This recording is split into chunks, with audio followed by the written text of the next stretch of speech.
I'm joined now by Arizona's other Republican Senator Jeff Flake, who also had some choice words about President Trump's actions today.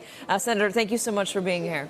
Thank you for having me. So my question today, and it's, I think, the question of the day, not what will Republicans say, but what will Republicans do after today's news conference? Well, one thing we can do is reaffirm our support for the intelligence community, for the FBI and the DOJ for putting together these indictments.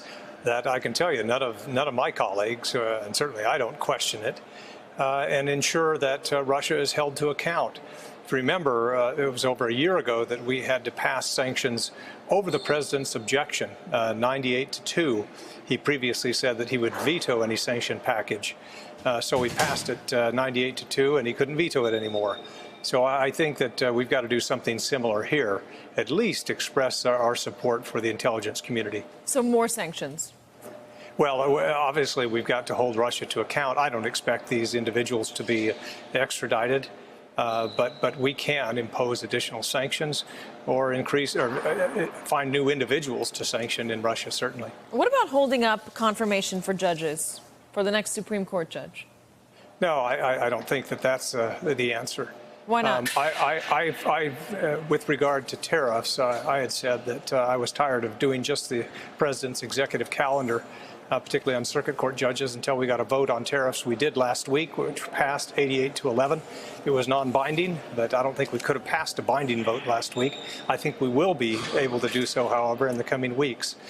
But I do think that it's time for the Congress as a whole, as a body, certainly the Senate, to express its support for the intelligence community. Do you think that is enough, though, to get through to this president? Do you think that somebody does need to get through to him? After all, DNI Dan Coats sounded an alarm last week, over the weekend, right before this latest statement that he sent out. Over the weekend, he sat down with CBS and said he doesn't know if he believes Dan Coats. He doesn't know if he believes that assessment. And then today, the DNI came out with another very strong statement. Is it enough just to say we believe in the intelligence community to get through to this president? Like I said, we can do what we've done before. If the president refuses to impose new sanctions or to treat Russia differently, we can. The Congress can move ahead.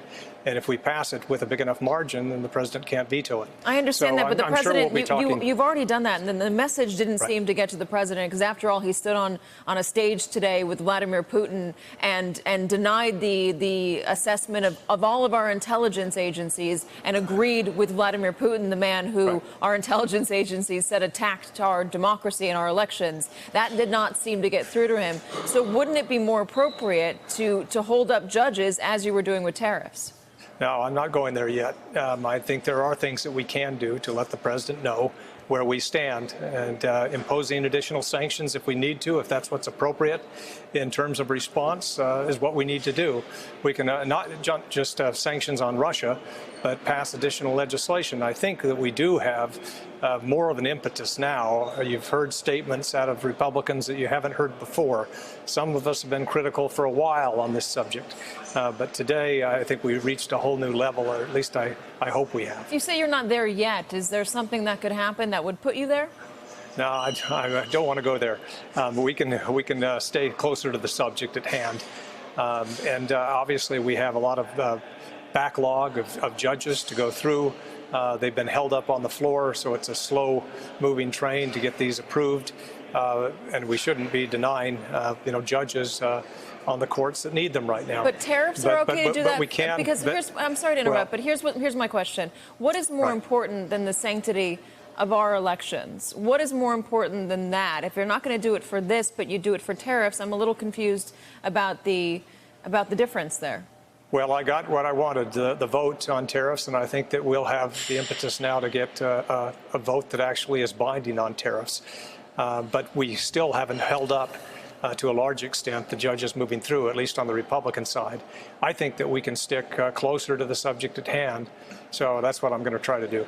Why do you think the president refuses to say anything negative to Vladimir Putin? It puzzles all of us. I can tell you, it's not just he won't say anything bad about Putin, but he does say disparaging and belittling things about our allies.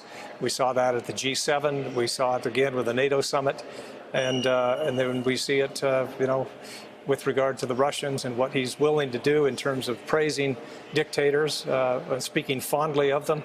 It just is puzzling to all of us. Do you think Russia has compromising information on the president? I have no way of knowing that, and I certainly myself, I doubt it, but I have no way of knowing that. Do you have any other reasonable explanation for why he would behave this way? I don't. I'm trying to figure it out myself, and I think it's puzzled all of us. But it doesn't feel too good, I'm sure, for the intelligence agencies and for the others to be thrown under the bus like this. It was not a good day for the country. Do you think your Republican colleagues have done a good job of lifting up this investigation and protecting this investigation? There's a headline from Politico saying House conservatives are preparing a push to impeach Rod Rosenstein, who's overseeing Robert Mueller. Yeah, that's hard to understand as well. I think that Rosenstein has done a good job. I think that they ought to be protected. We in the Senate passed in the Judiciary Committee language with the intent to protect the investigation. I don't know if it's constitutional or not, but it was an attempt at least. But I do think that we can do more. And speaking out now, this week, saying that we support the intelligence community and these conclusions and commit to hold the Russians to account, would be a good thing for the Senate to do. What do you want to hear from Mitch McConnell? Well, I'd like to hear that we're going to bring something to the floor that reaffirms our support for the intelligence community and their findings. That's what I'd like to hear. Have you spoken to him? I haven't. I just got in town minutes ago. Senator Jeff Flake. Senator, thank you very much for joining us today. We do appreciate it. Thank you. Hello, YouTubers. If you're watching this, it means you've checked out our channel, so thank you. Now do me a favor, subscribe by clicking on that button down there. Click on any of the videos to watch the latest interviews and highlights from MTP Daily and MSNBC. You can get more Meet the Press content every morning in the First Read newsletter. If you're tired of content that you don't know anything about where it came from, you don't have to have that problem with us. NBC News, MSNBC, MTP, and the Meet the Press mindset right here for you on YouTube. Subscribe now.